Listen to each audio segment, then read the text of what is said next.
नमस्कार दोस्तों, आप देख रहे हैं करंट अफेयर्स फैक्ट्री का यूट्यूब चैनल। दोस्तों, कंप्लीट हरियाणा जीके की क्लास को आपने बहुत प्यार दिया, उसके लिए आपका दिल से धन्यवाद। और काफ़ी स्टूडेंट्स ने डिमांड करी थी कि पुलिस रिलेटेड डेटा पर क्लास बनाई जाए, तो आपकी डिमांड पर ये क्लास बनाई गई है। दोस्तों, आपको जिस सब्जेक्ट पर क्लास चाहिए प्लीज आप कमेंट बॉक्स में जरूर लिख दिया करो।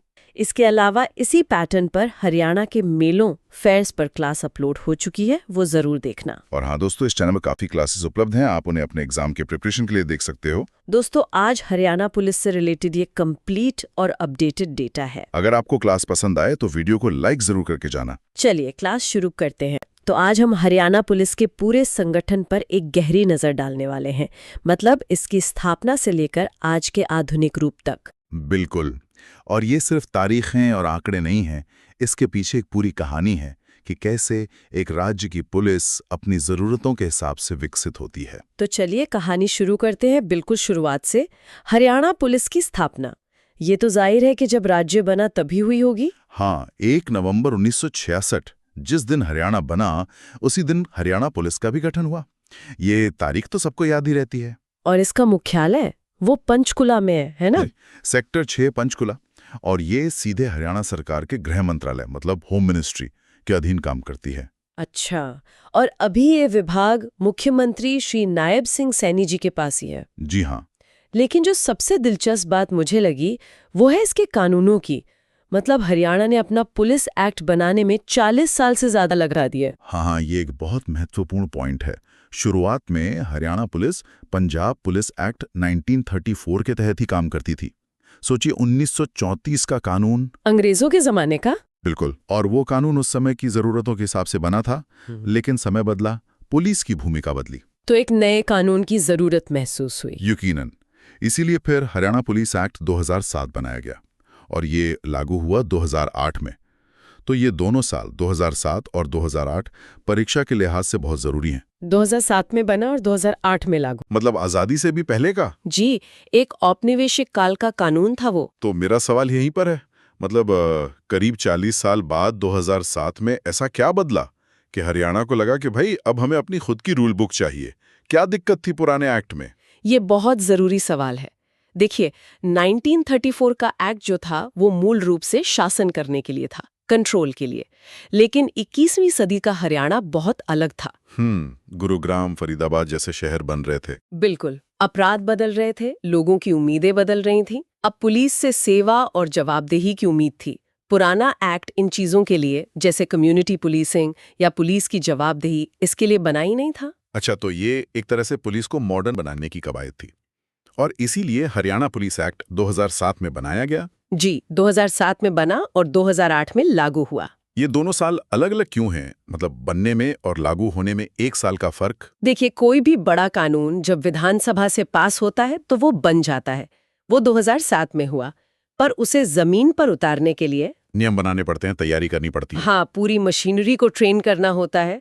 तो उसे पूरी तरह लागू करते करते 2008 आ गया, और एग्जाम के लिए ये दोनों साल जरूरी हैं, 2007 और 2008। ठीक है, तो इस नए कानून ने एक मॉडर्न पुलिस की नींव रखी, और इसी नींव पर आज की सबसे बड़ी चुनौतियों में से एक यानी महिला सुरक्षा से निपटने के लिए भी काम हुआ। निश्चित रूप से। और इस दिशा में जो कदम उठाए गए वो सिर्फ दिखावे के लिए नहीं है, वो पुलिसिंग के नजरिए में बदलाव दिखाते हैं। जैसे महिला पुलिस थाने। हाँ, आज हरियाणा में कुल कितने महिला थाने हैं? आज कुल 33 महिला थाने हैं। और इन 33 की शुरुआत एक पहले थाने से हुई होगी। वो पहला वाला कहाँ और कब खुला? ये तो एक मील का पत्थर रहा होगा। बिल्कुल, ये एक ऐतिहासिक कदम था।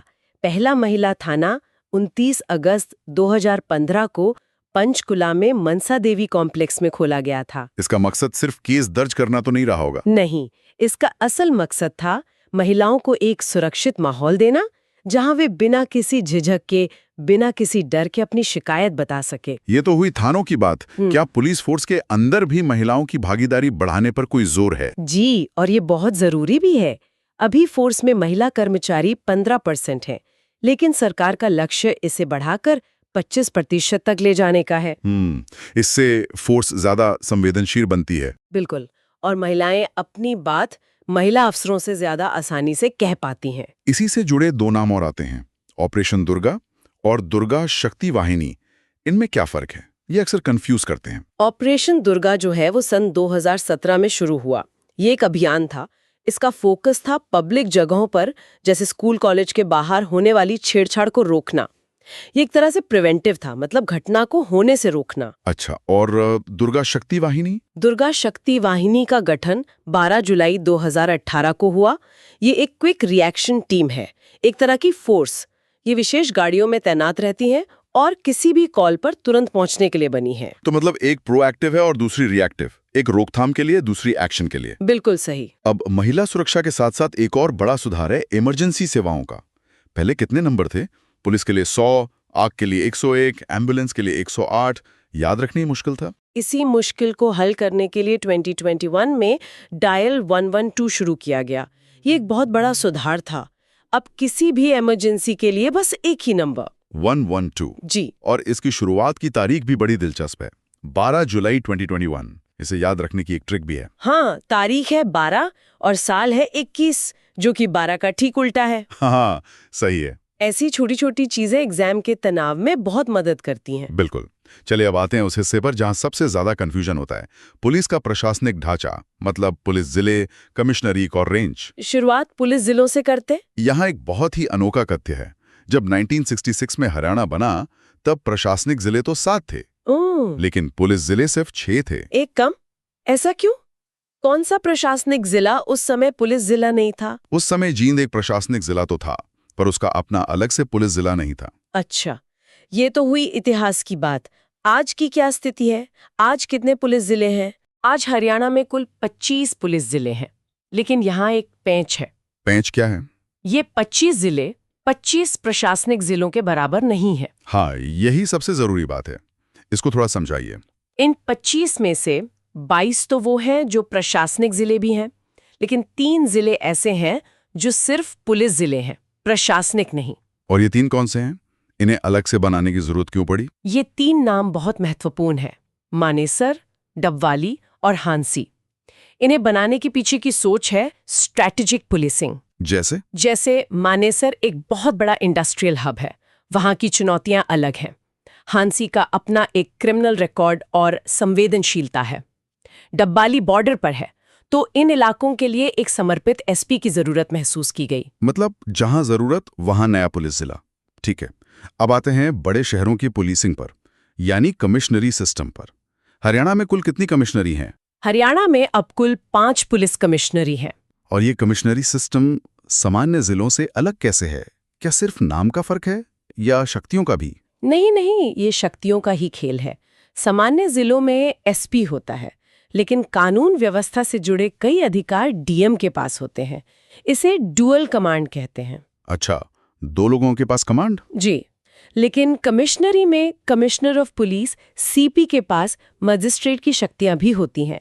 इससे फैसले बहुत तेजी से लिए जा सकते हैं, जो गुरुग्राम जैसे बड़े शहरों के लिए जरूरी है। तो ये तेजी के लिए है। ये 5 कमिश्नरी कौन सी हैं? और मैंने सुना है कुछ नई भी बनी है। हाँ, और ये सबसे ताजा जानकारी है। 5 कमिश्नरी हैं, गुरुग्राम, फरीदाबाद, पंचकुला और 2 बिल्कुल नई, सोनीपत जो 2023 में बनी। 2023 में? और झज्जर जो 2024 में बनी। झज्जर सबसे नई कमिश्नरी है। ये तो बहुत महत्वपूर्ण करंट अफेयर है। और सोनीपत और झज्जर से जुड़ा एक और दिलचस्प तथ्य है हमारे नोट्स में। जी, इन दोनों ही नई कमिश्नरी के पहले कमिश्नर श्री सतीश बालन को नियुक्त किया गया। और इन्हें याद रखने का एक भौगोलिक तरीका भी है। हाँ, 4 कमिश्नरी गुरुग्राम, फरीदाबाद, सोनीपत और झज्जर ये दिल्ली से सटी हुई हैं, और 5वीं पंचकुला राजधानी चंडीगढ़ के पास है। बहुत बढ़िया। अब हम आते हैं उस आखिरी प्रशासनिक इकाई पर जो सबसे ज्यादा कंफ्यूज करती है, पुलिस रेंज। सबसे पहले ये होती क्या है? पुलिस रेंज आप कह सकती हैं कई जिलों का एक ग्रुप होता है। इसे आईजी या डीआईजी रैंक का अधिकारी हेड करता है। ये जिलों और पुलिस हेडक्वार्टर के बीच की एक कड़ी है। और आज कितनी रेंज है?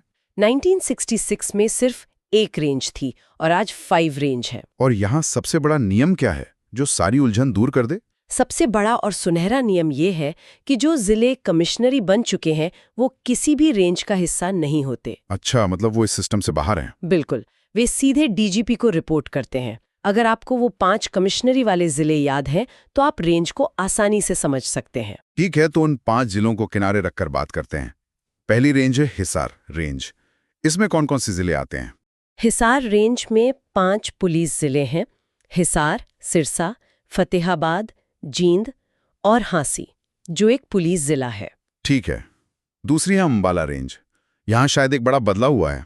हाँ, पहले अंबाला रेंज में पंचकुला भी होता था, लेकिन अब क्योंकि पंचकुला एक कमिश्नरी है तो इस रेंज में सिर्फ 3 जिले बचे हैं: अंबाला, यमुनानगर और कुरुक्षेत्र। यही बदलाव हमें रोहतक रेंज के भी देखने को मिलता है ना? बिल्कुल, रोहतक रेंज भी अब छोटी हो गई है क्योंकि सोनीपत और झज्जर अब कमिश्नरी हैं, तो इस रेंज में भी अब 3 ही जिले हैं: रोहतक, दादरी और भिवानी। तो कमिश्नरी बनने से रेंज का भूगोल ही बदल जाता है। जी बिल्कुल। चौथी रेंज है साउथ रेंज। इसकी क्या खास बात है? इसकी खास बात इसका मुख्यालय है।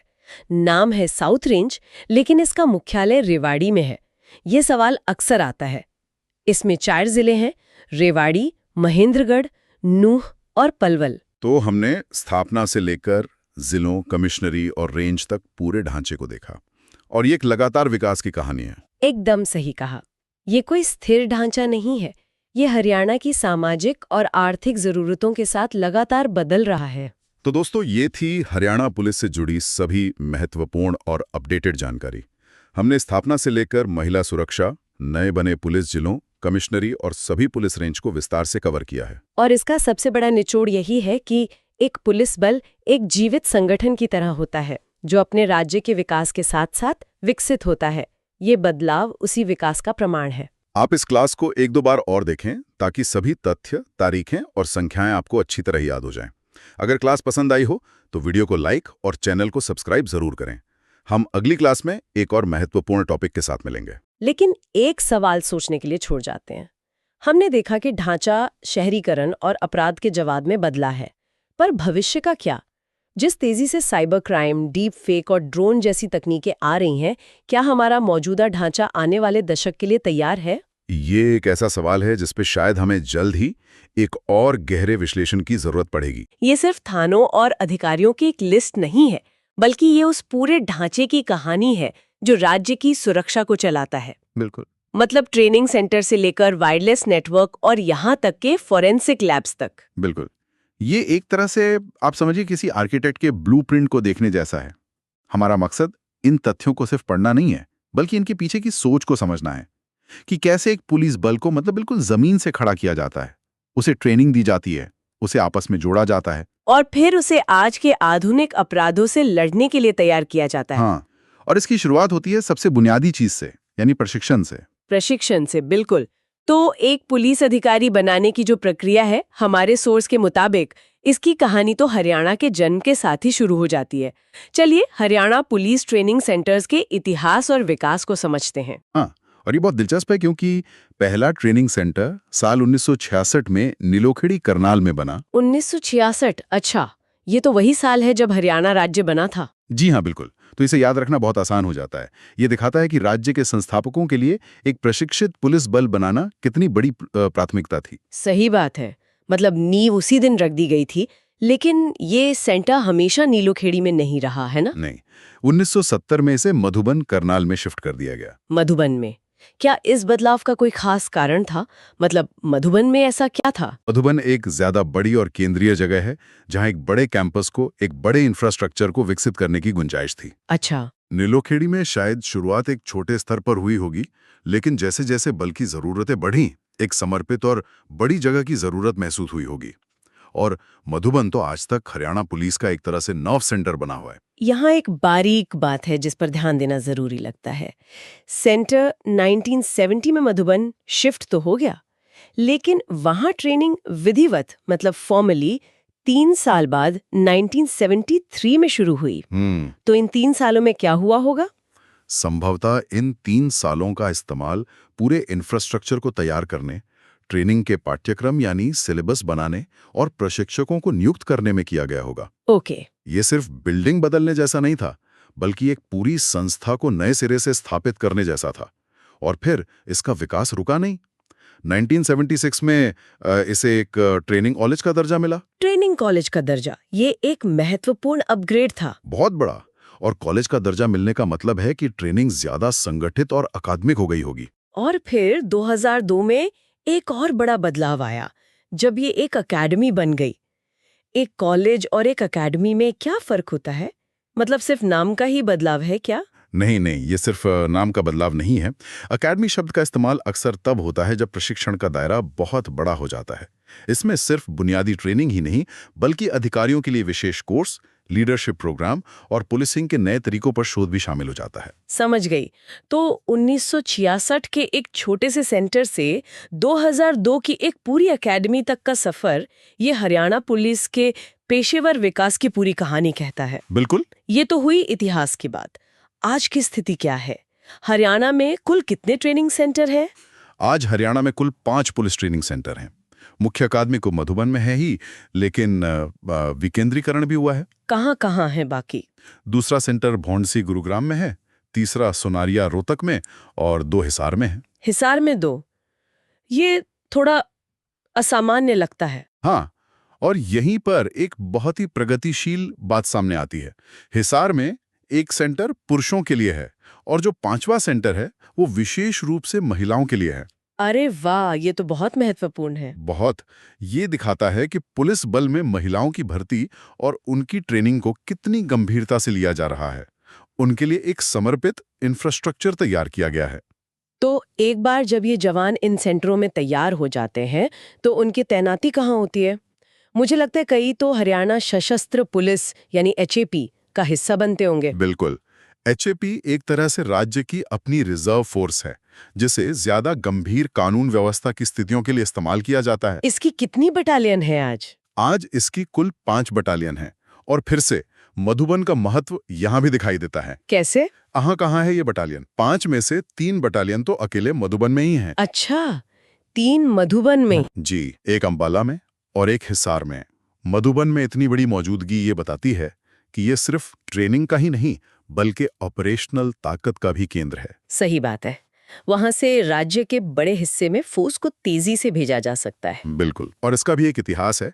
1966 में जब राज्य बना, तब सिर्फ 2 बटालियन थी, एक अंबाला में और दूसरी नीलोखेड़ी में। फिर से नीलोखेड़ी का जिक्र। हाँ, ये दिखाता है कि शुरुआत में पुलिस का ढांचा अंबाला और नीलोखेड़ी के आसपास केंद्रित था, जो बाद में मधुबन और हिसार जैसे नए केंद्रों की ओर बढ़ा।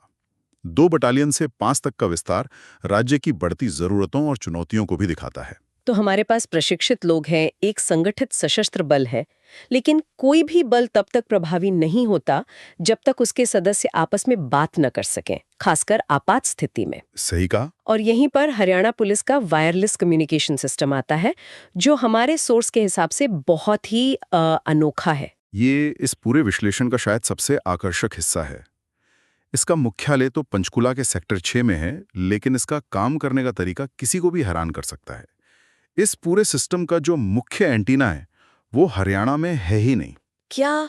ये क्या बात हुई? तो फिर कहाँ है? वो साराहन हिमाचल प्रदेश में है। हिमाचल प्रदेश में? ये तो बहुत ही अजीब बात है। हरियाणा पुलिस का एंटीना हिमाचल में क्यों? इसका कोई रणनीतिक कारण है क्या? इसका एक बहुत ही ठोस वैज्ञानिक और भौगोलिक कारण है। पुलिस का wireless system line of site या कहिए सीधी नजर के सिद्धांत पर काम करता है। अच्छा। सिग्नल को बिना किसी रुकावट के एक सीधी रेखा में चलना होता है। अब हरियाणा तो एक मैदानी इलाका है, यहाँ बहुत ऊंची पहाड़ियां नहीं है ना? हाँ बिल्कुल। साराहन हिमाचल की ऊंचाइयों पर होने के कारण एक ऐसा विंटेज पॉइंट देता है जहां से सिग्नल बिना किसी बाधा के एक बहुत बड़े क्षेत्र में फैल सकता है। वाह, ये तो बहुत ही स्मार्ट तरीका है। मतलब भूगोल का इस्तेमाल किया गया है। तो साराहन से सिग्नल पूरे हरियाणा में पहुंचता कैसे है? साराहन से मुख्य सिग्नल हरियाणा की 2 सबसे ऊंची जगहों पर भेजा जाता है। ये जगहें मिनी टावर या रिले स्टेशन का काम करती हैं। कौन सी है वो जगह? पहली है तोशाम हिल, जो भिवानी में है, और दूसरी है टकड़ी हिल, जो रेवाड़ी में है।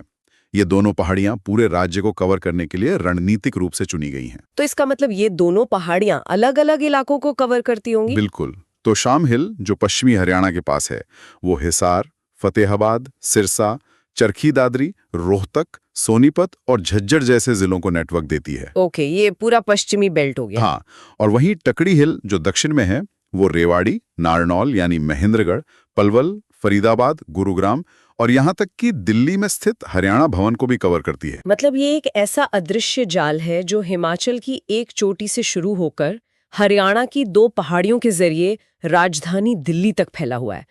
ये सिर्फ तकनीक नहीं है, ये तो भूगोल का बेहतरीन इस्तेमाल है। निश्चित रूप से ये दिखाता है कि एक प्रभावी सिस्टम बनाने के लिए कभी-कभी आपको अपनी सीमाओं से बाहर भी देखना पड़ता है। तो हमारे पास प्रशिक्षित लोग हैं, सशस्त्र बल है और एक शानदार कम्युनिकेशन नेटवर्क भी।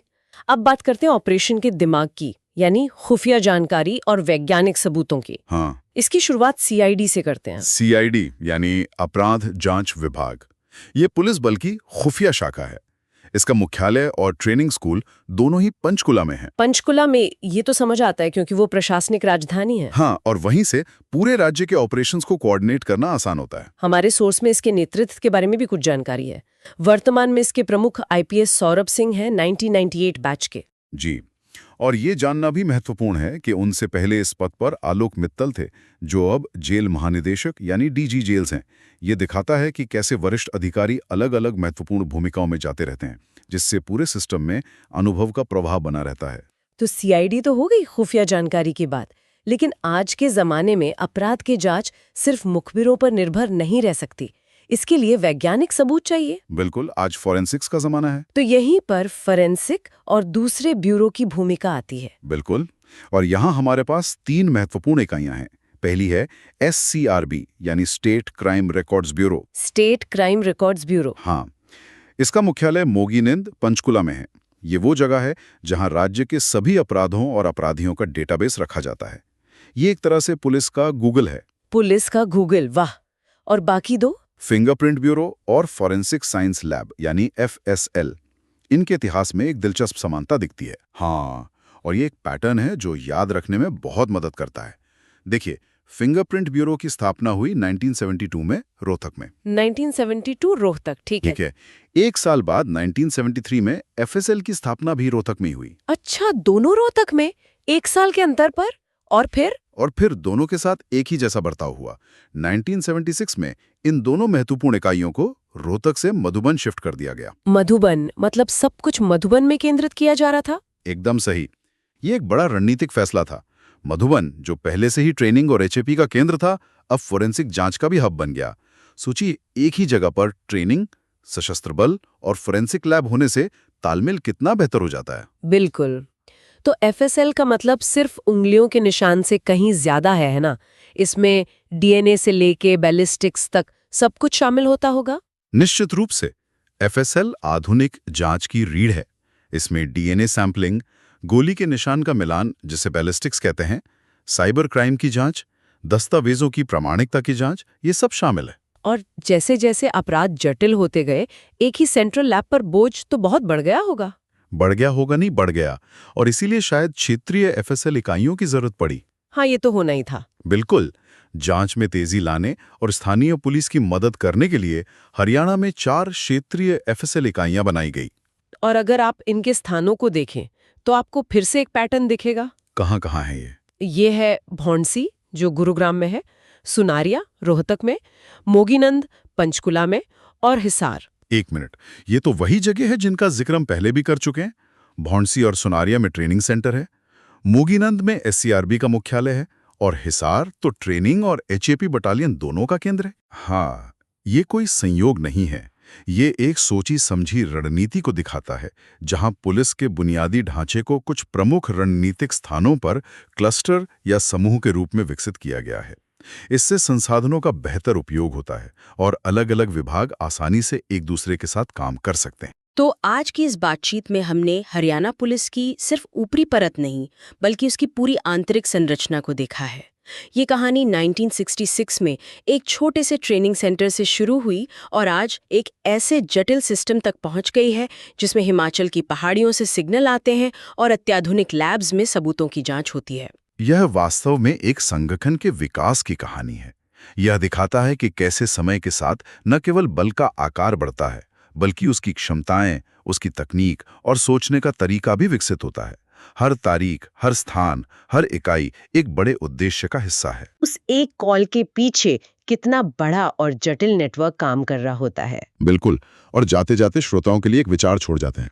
हमने आज इस पूरे सिस्टम के अलग अलग हिस्सों को देखा। ट्रेनिंग, बटालियन, वायरलेस, फॉरेंसिक, ये सब एक जीवंत नेटवर्क है।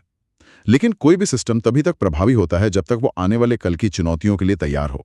आज साइबर क्राइम, ड्रोन और आर्टिफिशियल इंटेलिजेंस का जमाना है। बिल्कुल नई चुनौतियां। तो सोचने वाली बात यह है कि इस मौजूदा ढांचे को भविष्य के इन चुनौतियों का सामना करने के लिए कैसे विकसित होना होगा। इस सिस्टम का अगला विकास क्रम क्या होगा। यदि आपको क्लास पसंद आ रही है तो प्लीज आप चैनल को सब्सक्राइब और वीडियो को लाइक जरूर कर दें। चलिए आगे देखते हैं। तो आज हम एक बहुत ही दिलचस्प और जरूरी विषय पर बात करने वाले हैं, हरियाणा पुलिस। जी। देखिए, जब हम पुलिस के बारे में सोचते हैं तो हमारे दिमाग में अक्सर वर्दी, गाड़ियां और बस कानून व्यवस्था की तस्वीरें आती हैं। लेकिन किसी भी संस्था की असली कहानी उसकी नींव में, उसके इतिहास में छिपी होती है। तो आज हम जरा गहराई में उतरेंगे। बिल्कुल। इसकी नींव कब और कैसे रखी गई, वो कौन से नियम हैं जो इसे चलाते हैं, और आज के डिजिटल युग में ये संस्था कैसे बदल रही है। चलिए इस पर एक गहरी पड़ताल करते हैं। बिल्कुल। और ये कहानी सिर्फ हरियाणा तक ही सीमित नहीं है, ये हमें पूरे भारत में पुलिसिंग के विकास के बारे में भी बहुत कुछ बताती है। हमारे पास जो स्रोत हैं वो हमें इसके इतिहास से लेकर आज के संगठनात्मक ढांचे तक ले जाते हैं। तो चलिए एकदम शुरुआत से शुरू करते हैं। भारत में एक संगठित पुलिस व्यवस्था का विचार ये आया कहाँ से? क्या ये पूरी तरह से अंग्रेजों की देन है या इसकी जड़ें और भी गहरी हैं? ये एक बहुत अच्छा सवाल है। ज्यादातर लोग इसे ब्रिटिश विरासती मानते हैं, लेकिन हमारे स्रोत बताते हैं कि संगठित कानून व्यवस्था का जिक्र हमें मुगल काल में भी मिलता है। अच्छा, मुगल काल में? जी। जाहिर है वो आज जैसी पुलिस नहीं थी, लेकिन शहरों में कोतवाल और ग्रामीण इलाकों में जमींदारों के जरिए एक सिस्टम, एक ढांचा मौजूद था। ये समझना जरूरी है कि व्यवस्था की जरूरत तो हमेशा से थी। ठीक है, तो एक बुनियादी ढांचा पहले से था, लेकिन जिस आधुनिक पुलिस को हम आज जानते हैं उसकी शक्ल तो ब्रिटिश काल में ही तय हुई होगी। हाँ, और यहीं से कहानी बहुत दिलचस्प हो जाती है। यहीं से प्रतियोगी परीक्षाओं वाले तथ्य भी निकलते हैं। स्रोत हमें एक खास साल और एक खास जगह पर ले जाते हैं। साल था 1843। 1843 और जगह थी सिंध प्रांत। यहीं पर सर चार्ल्स नेपियर ने एक ऐसी पुलिस फोर्स बनाई जो आगे चलकर पूरे भारत के लिए एक मॉडल बनी। 1843, ये तारीख थोड़ी चौंकाने वाली है। मेरा मतलब है, ज्यादातर बड़े प्रशासनिक सुधार तो 1857 के विद्रोह के बाद हुए थे। सिंध में ऐसा क्या खास था कि ये प्रयोग वहां इतना पहले किया गया? आपने बिल्कुल सही नस पकड़ी है। सिंध को हाल ही में अंग्रेजों ने जीता था और वहां पर नियंत्रण स्थापित करना उनकी पहली प्राथमिकता थी। अच्छा। उन्हें एक ऐसी फोर्स चाहिए थी जो सेना की तरह अनुशासित हो, लेकिन काम पुलिस का करे। इसीलिए उन्होंने ये प्रयोग वहां किया। और यहीं पर एक और दिलचस्प बात सामने आती है, इसका मॉडल। हाँ, स्रोतों में आयरिश कॉन्स्टेबुलरी पैटर्न का जिक्र है। ये नाम थोड़ा अजीब है। मतलब इंग्लैंड का अपना लंदन पुलिस मॉडल था, तो फिर आयरलैंड का मॉडल ही क्यों चुना गया? ये एक बहुत बड़ा पॉइंट है। देखिए, लंदन का पुलिस मॉडल नागरिकों के साथ सहयोग पर आधारित था, पर आयरलैंड में ब्रिटिश राज को लगातार विद्रोह का सामना करना पड़ता था। इसलिए वहां की पुलिस फोर्स ज्यादा सैन्यीकृत थी, सेंट्रलाइज्ड थी और हथियारों से लैस थी। उसका मुख्य काम था विद्रोह को कुचलना। सिंध जीतने के बाद अंग्रेजों ने वही नियंत्रण वाला मॉडल भारत में लागू कर दिया। समझ गया। तो ये सिर्फ एक फैक्ट नहीं है, ये उनकी पूरी औपनिवेशिक सोच का प्रतीक है। बहुत दिलचस्प। तो अब आते हैं 1966 में, जब पंजाब से अलग होकर एक नया राज्य बन रहा था, हरियाणा। जी। जाहिर है इस नए राज्य को अपनी पुलिस फोर्स भी चाहिए थी। यहीं से हरियाणा पुलिस की कहानी शुरू होती है। जी, 1 नवंबर 1966। 1966 ये वो तारीख है जब हरियाणा भारत के 17वें राज्य के रूप में अस्तित्व में आया, और ठीक इसी दिन हरियाणा पुलिस का भी गठन हुआ। तो एक ही तारीख से दो बड़े अध्याय शुरू होते हैं। ठीक है, तो 1 नवंबर 1966 को हरियाणा पुलिस अस्तित्व में आ गई। लेकिन कोई भी संस्था बिना नियमों के तो चल नहीं सकती। तो शुरुआत में ये किस कानून के तहत काम कर रही थी? शुरुआत में अपनी कोई रूल बुक नहीं थी, क्योंकि हरियाणा पंजाब का ही हिस्सा था, तो उसे विरासत में वही कानून मिले जो पंजाब में लागू थे। मतलब पंजाब पुलिस वाले नियम? हाँ, यानी शुरुआत में हरियाणा पुलिस पंजाब पुलिस नियम 1934 के तहत काम करती थी। 1934, ये तो काफी लंबा समय है। क्या आज भी वही पुराना कानून चल रहा है? नहीं, और यहीं पर एक बहुत बड़ा बदलाव आता है। सालों तक उसी पुराने ढर्रे पर चलने के बाद 2008 में एक नया कानून लाया गया, हरियाणा पुलिस अधिनियम 2008। 2008? जी, ये एक महत्वपूर्ण मील का पत्थर है। 1934 से 2008 तक, ये वाकई एक बहुत बड़ा गैप है। इस नई एक्ट की जरूरत क्यों पड़ी? ऐसा क्या बड़ा बदलाव आया इसमें? 2008 का एक्ट एक बड़े राष्ट्रीय पुलिस सुधार आंदोलन का हिस्सा था। 1934 का कानून एक औपनिवेशिक मानसिकता से बना था, जिसका मुख्य उद्देश्य था शासन करना।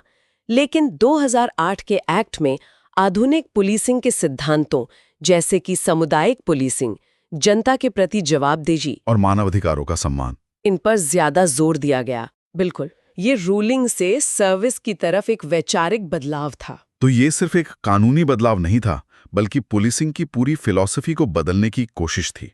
चलिए अब इस संस्था की पहचान और इसके मौजूदा ढांचे को समझते हैं। हर संगठन का एक आदर्श वाक्य, एक मोटो होता है। हरियाणा पुलिस का क्या है? हरियाणा पुलिस का मोटो है सेवा, सुरक्षा, सहयोग। सेवा, सुरक्षा, सहयोग, यानी सर्विस, सिक्योरिटी, कॉपरेशन। ये 3 शब्द दिखाते हैं कि संस्था खुद को कैसे देखती है और जनता उससे क्या उम्मीद कर सकती है। सीधा और स्पष्ट। अब अगर हम इसके ऑर्गेनाइजेशनल स्ट्रक्चर की बात करें, तो इस पूरे सिस्टम की कमान किसके हाथ में होती है? राज्य पुलिस बल का जो मुखिया होता है, उसे पुलिस महानिदेशक या डीजीपी कहते हैं। ये राज्य का सर्वोच्च पुलिस पद है। और हमारे स्रोत के अनुसार वर्तमान डीजीपी कौन है? स्रोत के अनुसार वर्तमान में ये पद श्री अजय सिनिंदल के पास है। ठीक है, तो डीजीपी सबसे ऊपर हैं, लेकिन जाहिर है एक व्यक्ति पूरे राज्य को नहीं चला सकता। प्रशासनिक सुविधा के लिए राज्य को कैसे बांटा गया है? यहीं पर 2 शब्द आते हैं, रेंज और कमिश्नरी। स्रोत बताते हैं कि पूरे हरियाणा को 5 पुलिस रेंज में बांटा गया है। 5 पुलिस रेंज? जी, हर रेंज के प्रमुख आईजीपी या एडीजीपी रैंक के एक वरिष्ठ अधिकारी होते हैं। और कमिश्नरी? हमारे स्रोतों में 5 कमिश्नरी का भी जिक्र है। तो हमारे पास 5 पुलिस रेंज भी हैं और 5 कमिश्नरी भी। इन दोनों में फर्क क्या है? ये अक्सर लोगों को कंफ्यूज करता है। बिल्कुल, यह एक महत्वपूर्ण अंतर है। आमतौर पर रेंज में कई जिले आते हैं, लेकिन कमिश्नरी सिस्टम, जो गुरुग्राम, फरीदाबाद, पंचकुला, सोनीपत और झज्जर जैसे बड़े शहरी इलाकों में है, वहां पुलिस कमिश्नर के पास मैजिस्ट्रेट की कुछ शक्तियां भी होती हैं। अच्छा, तो मतलब कमिश्नरी में पुलिस को ज्यादा अधिकार मिलते हैं? एक तरह से हाँ। इससे उन्हें लाइसेंस जारी करने या धारा 144 लगाने जैसे फैसले तेजी से लेने में मदद मिलती है, जो बड़े शहरों की चुनौतियों के लिए जरूरी माना जाता है। तो ये 5 कमिश्नरी हैं, गुरुग्राम, फरीदाबाद, पंचकुला, सोनीपत और झज्जर। तो 5 रेंज, 5 कमिश्नरी। और अब मुझे स्रोत में एक और 5 का आंकड़ा दिख रहा है, हरियाणा सशस्त्र पुलिस यानी HAP की बटालियन। हाँ, लगता है 5 हरियाणा पुलिस के लिए खास नंबर है। हाँ, ऐसा ही लग रहा है। राज्य की अपनी सशस्त्र पुलिस बल, जिसे HAP कहते हैं, उसकी भी कुल 5 बटालियन है। ये फोर्स एक रिजर्व बल की तरह काम करती है। 5 रेंज, 5 कमिश्नरी और अब 5 बटालियन। ये याद रखने में तो आसान है। बिल्कुल, ये बटालियन मुख्य रूप से 3 जगहों पर स्थित है, मधुबन, हिसार और अंबाला। मधुबन में तो हरियाणा पुलिस एकेडमी भी है, जो एक तरह से इस फोर्स का ट्रेनिंग हब है। ये तो हुई संरचना की बात। अब जरा जमीनी हकीकत पर आते हैं, मतलब वो जगह जहां आम नागरिक का पुलिस से सबसे ज्यादा वास्ता पड़ता है, पुलिस स्टेशन। इनकी संख्या के बारे में हमारे स्रोत क्या बताते हैं? स्रोतों के अनुसार पूरे हरियाणा में कुल 429 पुलिस स्टेशन है। 429? जी, लेकिन जो ज्यादा दिलचस्प बात है वो है इन पुलिस स्टेशनों का वर्गीकरण। वर्गीकरण से आपका क्या मतलब है? मतलब ये कि इन 429 में से 25 ट्रैफिक पुलिस स्टेशन है। अच्छा। यह दिखाता है कि बढ़ते शहरीकरण के साथ ट्रैफिक मैनेजमेंट अपने आप में एक बड़ी चुनौती बन गया है। इसके अलावा 16 रेलवे पुलिस स्टेशन है। और मैं शर्त लगा सकता हूं कि इसमें साइबर पुलिस स्टेशन भी जरूर होंगे। बिल्कुल, और ये आज के समय का सबसे बड़ा संकेत है।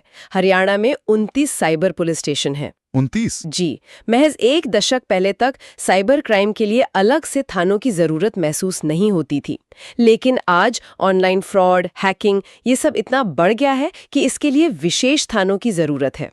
वाकई 429 की कुल संख्या से ज्यादा ये वर्गीकरण मायने रखता है। ये अपराध के बदलते चेहरे को दिखाता है। एक आखिरी आंकड़ा जो स्रोतों में दिया गया है वो है जेलों की संख्या। जी, पूरे राज्य में कुल 21 जेल हैं। पुलिस का काम अपराधी को पकड़ना है और उसके बाद न्यायपालिका और जेल प्रशासन की भूमिका शुरू होती है। तो आज हमने हरियाणा पुलिस की पूरी कहानी को खंगाला। इसकी शुरुआत 1843 के ब्रिटिश मॉडल से हुई, फिर 1966 में इसका जन्म हुआ और 2008 के नए कानून के साथ इसने एक आधुनिक रूप लिया। हमने इसके सेवा, सुरक्षा, सहयोग के आदर्श वाक्य से लेकर 5 रेंज, 5 कमिश्नरी और 5 बटालियन वाले संगठनात्मक ढांचे को भी समझा। बिल्कुल। और मुझे लगता है सबसे बड़ा टेक अवे ये है कि पुलिस कोई स्थिर संस्था नहीं है, ये समाज के साथ साथ लगातार विकसित होती है। 1934 का कानून औपनिवेशिक जरूरतों को पूरा करता था और आज 29 साइबर थाने हमारी डिजिटल जिंदगी की चुनौतियों को दर्शाते हैं। आपने बिल्कुल सही कहा और यहीं से मेरे मन में एक विचार आ रहा है। आज हम साइबर क्राइम की बात कर रहे हैं। भविष्य में आर्टिफिशियल इंटेलिजेंस, ड्रोन टेक्नोलॉजी और शायद जेनेटिक डेटा से जुड़े अपराध भी सामने आएंगे। बिल्कुल। तो सोचने वाली बात यह है कि आज से 20 साल बाद पुलिसिंग के सामने और कौन सी नई चुनौतियां होंगी और उनके लिए किस तरह की नई विशेषज्ञता, नई ट्रेनिंग और शायद एक नए कानून की जरूरत पड़ेगी। इस पर विचार जरूर कीजिएगा। यदि आपको क्लास पसंद आ रही है तो प्लीज आप चैनल को सब्सक्राइब और वीडियो को लाइक जरूर कर दें। चलिए आगे देखते हैं। आज की इस क्लास में हम हरियाणा पुलिस से जुड़े कुछ बहुत ही महत्वपूर्ण तथ्यों पर चर्चा करेंगे। जी, और ये सभी तथ्य आपके आने वाले हरियाणा पुलिस, HSSC और दूसरे सभी प्रतियोगी परीक्षाओं के लिए बहुत जरूरी हैं। हाँ, तो हम एक एक करके सभी ट्रेनिंग सेंटर्स, विशेष एजेंसियों और जो भी महत्वपूर्ण ऑपरेशंस और तारीखें हैं उन्हें समझेंगे। बिल्कुल। तो चलिए ध्यान से शुरू करते हैं। तो सबसे पहले किसी भी पुलिस बल की जो नींव होती है वो है उसकी ट्रेनिंग। सही बात है। तो हरियाणा पुलिस के प्रमुख प्रशिक्षण केंद्र कौन-कौन से हैं? हमारे स्रोतों के मुताबिक 2 नाम सामने आते हैं। एक है हरियाणा पुलिस अकादमी यानी HPA और दूसरा पुलिस प्रशिक्षण केंद्र PTC। हाँ, और इन दोनों के जो स्थान हैं वो भी बहुत महत्वपूर्ण है। हरियाणा पुलिस अकादमी HPA वो है मधुबन, करनाल में। मधुबन, करनाल जी। और जो पुलिस प्रशिक्षण केंद्र PTC है वो सुनारिया, रोहतक में है। अच्छा, तो इन दोनों में कुछ फर्क भी है या ये बस 2 अलग-अलग केंद्र हैं? फर्क है, बिल्कुल है। देखिए, HAPA मधुबन जो है वो मुख्य रूप से गजेटेड अधिकारियों के लिए है, मतलब जो ऑफिसर्स होते हैं। अच्छा, ऑफिसर्स की ट्रेनिंग के लिए। हाँ, जैसे HCS से कोई DSP बनकर आता है तो उनकी ट्रेनिंग वहां होती है। ये एक तरह का ऑफिसर ट्रेनिंग स्कूल है। समझ गया। तो फिर PTC सुनारिया? PTC सुनारिया का फोकस बाकी रैंक पर होता है, जैसे कि कांस्टेबल और सब इंस्पेक्टर, कांस्टेबल। हाँ। जो बड़े पैमाने पर भर्ती होती है उन जवानों को जो बुनियादी ट्रेनिंग दी जाती है वो PTC सुनारिया में होती है। तो हम कह सकते हैं कि एक जगह नेतृत्व तैयार हो रहा है और दूसरी जगह पुलिस बल की रीढ़ की हड्डी। बिल्कुल सही कहा आपने। ये तो हुई सामान्य पुलिसिंग की बात, लेकिन कमांडो ट्रेनिंग तो एक अलग ही लेवल की होती है। ज्यादा, वो आम ट्रेनिंग से कहीं ज्यादा सख्त और विशेष होती है। के लिए 2 मुख्य केंद्र हैं। एक तो पंचकुला में है। पंचकुला में? हाँ, और जो दूसरा और ज्यादा विशेष है वो है करनाल के नेवल गांव में। उसे कमांडो विंग या कमांडो सेंटर कहते हैं। कमांडो विंग, नेवल गांव, करनाल, ये नाम याद रखना होगा। हाँ, ये दोनों ही नाम याद रखने जरूरी हैं। चलिए ट्रेनिंग से आगे बढ़ते हैं। जब जवान मैदान में उतरते हैं तो कई बार मामले इतने पेचीदा होते हैं कि विशेष एजेंसियों की जरूरत पड़ती है। बिल्कुल, और यहीं पर स्टेट क्राइम ब्रांच जैसी इकाइयां काम आती हैं। सर, राज्य अपराध शाखा। जी। इसका मुख्यालय कहाँ है? इसका मुख्यालय है मुगीनंद, पंचकुला में। मुगीनंद, पंचकुला। जी। जिला पुलिस रोजमर्रा के अपराध देखती है, लेकिन जब कोई संगठित अपराध हो या कोई बड़ा मामला हो जो कई जिलों में फैला हो तो उसे स्टेट क्राइम ब्रांच को दिया जाता है। और जांच की बात करें तो फोरेंसिक के बिना तो आज कोई जांच पूरी ही नहीं होती। FSL यानी फोरेंसिक साइंस लेबोरेटरी को लेकर एक बड़ा अपडेट है। हाँ, और ये परीक्षा के लिहाज से बहुत महत्वपूर्ण सवाल है। पहले हरियाणा की FSL रोहतक में थी। अच्छा, पहले रोहतक में थी? जी, पर अब उसे मधुबन, करनाल में शिफ्ट कर दिया गया है। मधुबन, जहां पुलिस एकेडमी है। ये तो बड़ा दिलचस्प है। बिल्कुल। और ये एक बहुत ही स्ट्रेटेजिक कदम है। सोचिए, FSL को एकेडमी के पास लाने से जो ट्रेनिंग ले रहे अधिकारी हैं उन्हें प्रैक्टिकल नॉलेज मिलेगी। एग्जैक्टली। FSL के विशेषज्ञ उन्हें लेक्चर दे सकते हैं, ट्रेनीज असली केस स्टडीज देख सकते हैं। इससे जांच की गुणवत्ता में बहुत सुधार होगा। ये तो वाकई एक शानदार कदम है। और मधुबन में ही एक और पुरानी संस्था है, फिंगरप्रिंट ब्यूरो। जी, इसकी स्थापना हुई थी 1976 में। 1976? मतलब काफी पहले ही तकनीक की अहमियत को समझ लिया गया था। सही कहा। आज भले ही DNA और साइबर फोरेंसिक का जमाना है, पर दशकों तक फिंगरप्रिंट्स ही सबसे बड़ा सबूत होते थे। और अगर हम विशेष इकाइयों की बात पे वापस आएं तो कमांडो विंग के गठन के बारे में कोई जानकारी है? हाँ, इसका गठन हुआ था 1988 में। 1988? जी, और इसमें भर्ती के लिए जो आयु सीमा है वो 18 से 30 वर्ष रखी गई है। ताकि यूनिट में हमेशा युवा और सबसे फिट जवान रहें। बिल्कुल तो हमने ट्रेनिंग और जांच की बात की, बिल्कुल। लेकिन आज की पुलिसिंग वो तो डिजिटल दुनिया में भी लड़ी जा रही है। आपने बिल्कुल सही नब्ज पकड़ी है और हरियाणा पुलिस इस मामले में काफी सजग दिखती है। कैसे? जैसे कि FIR ऐप का लॉन्च। ये 17 अप्रैल 2016 को फरीदाबाद से शुरू किया गया था। FIR ऐप, एक ऐप से क्या फर्क पड़ता है? लोग थाने भी तो जा सकते हैं। फर्क बहुत बड़ा है। ये सिर्फ सुविधा नहीं, ये पारदर्शिता और पहुंच की बात है। कई बार लोग, खासकर महिलाएं, थाने जाने में झिझकती हैं। सही बात है। तो ऐप के जरिए कम से कम पहली सूचना तो दर्ज हो ही जाती है। इससे पुलिस पर भी तुरंत एक्शन लेने का एक दबाव बनता है। और डिजिटल दुनिया की सबसे बड़ी चुनौती साइबर क्राइम। हाँ, और इससे निपटने के लिए पहला साइबर पुलिस स्टेशन गुरुग्राम में खोला गया। गुरुग्राम, ये तो लॉजिकल लगता है क्योंकि वो IT हब है। बिल्कुल, जहां सबसे ज्यादा ऑनलाइन ट्रांजैक्शंस होंगे, कॉर्पोरेट डेटा होगा, अपराध भी वहीं ज्यादा होंगे, तो पहला साइबर थाना वहीं खोला गया। और दूसरा खोला गया पंचकुला में। एक आर्थिक राजधानी में, दूसरा प्रशासनिक राजधानी में। जी, एक सोची समझी रणनीति लगती है। तकनीक का एक और इस्तेमाल महिला सुरक्षा में दिखता है। ऑपरेशन दुर्गा और दुर्गा शक्ति ऐप, ये दोनों एक ही हैं क्या? नहीं, ये एक दूसरे के पूरक है। ऑपरेशन दुर्गा एक जमीनी अभियान था। मतलब पुलिस की टीमें गश्त करती थी? हाँ, कॉलेजों के बाहर, बस स्टैंड पर, ताकि छेड़छाड़ करने वालों पर नकेल कसी जा सके। ये अपराध को होने से रोकने जैसा था। अच्छा, तो फिर ऐप का क्या काम है? दुर्गा शक्ति ऐप एक प्रतिक्रियात्मक उपाय है। जब कोई महिला मुसीबत में होती है तो वो ऐप का बटन दबाती है और अलर्ट सिर्फ पुलिस को ही नहीं, और किसे जाता है? उस इलाके में जो रजिस्टर्ड वॉलंटियर्स हैं उनके पास भी मैसेज आता है। ये एक तरह से क्राउड सोर्सिंग है सुरक्षा की। ये तो बहुत ही इनोवेटिव है। जी तकनीक के अलावा कुछ मानवीय पहले भी हैं, जैसे ऑपरेशन मुस्कान। हाँ, और ये पुलिस के उस चेहरे को दिखाता है जो अक्सर सुर्खियों में नहीं आता। ऑपरेशन मुस्कान खोए हुए बच्चों को ढूंढकर उन्हें उनके परिवारों से मिलाने का एक अभियान है। ये बहुत ही नेक काम है। बिल्कुल, ये याद दिलाता है कि पुलिस का काम सिर्फ अपराधियों को पकड़ना नहीं है। और इन सभी आपातकालीन स्थितियों के लिए अब एक ही नंबर है, डायल 112। जी, ये एक बहुत बड़ा सुधार है। पहले पुलिस के लिए 100, एम्बुलेंस के लिए 108, फायर ब्रिगेड के लिए 101। इतने नंबर कौन याद रखे? हाँ, घबराहट में इंसान भूल भी जाता है। अब डायल 112 एकीकृत सेवा है। आपकी जरूरत कोई भी हो, नंबर एक ही है। बिल्कुल अमेरिका के 911 सिस्टम की तरह। एग्जैक्टली। तो ट्रेनिंग, जांच, तकनीक से आगे बढ़कर किसी भी संगठन की पहचान उसकी संस्कृति से भी होती है। हरियाणा पुलिस से जुड़े कुछ खास दिन भी हैं? जी बिल्कुल। सबसे पहले तो आता है हरियाणा पुलिस दिवस। ये कब होता है? 1 नवंबर को। इसे याद रखना बहुत आसान है, क्योंकि इसी दिन हरियाणा दिवस भी होता है। हाँ, जिस दिन राज्य का जन्मदिन, उसी दिन उसके रक्षकों का भी दिन। ये तो बढ़िया है। और दूसरा है 21 अक्टूबर, पुलिस शहीद दिवस। Police martyrs day. जी, ये एक बहुत ही गंभीर और सम्मान का दिन है। ये उन सभी पुलिसकर्मियों की याद में मनाया जाता है जिन्होंने ड्यूटी पर अपनी जान दे दी। और एक तीसरा दिन भी हरियाणा महिला पुलिस दिवस। हाँ, 16 अगस्त को। और ये दिन बहुत महत्वपूर्ण है क्योंकि ये पुलिस बल में बढ़ती लैंगिक समानता को मान्यता देता है। सही बात है, महिला पुलिसकर्मी आज हर भूमिका में है। बिल्कुल, तो उनके योगदान को समर्पित एक अलग दिन होना ये एक बहुत प्रगतिशील सोच है। तो 3 तारीखें हो गईं, 1 नवंबर, 21 अक्टूबर और 16 अगस्त। अब कुछ और विविध तथ्यों पर नजर डालते हैं।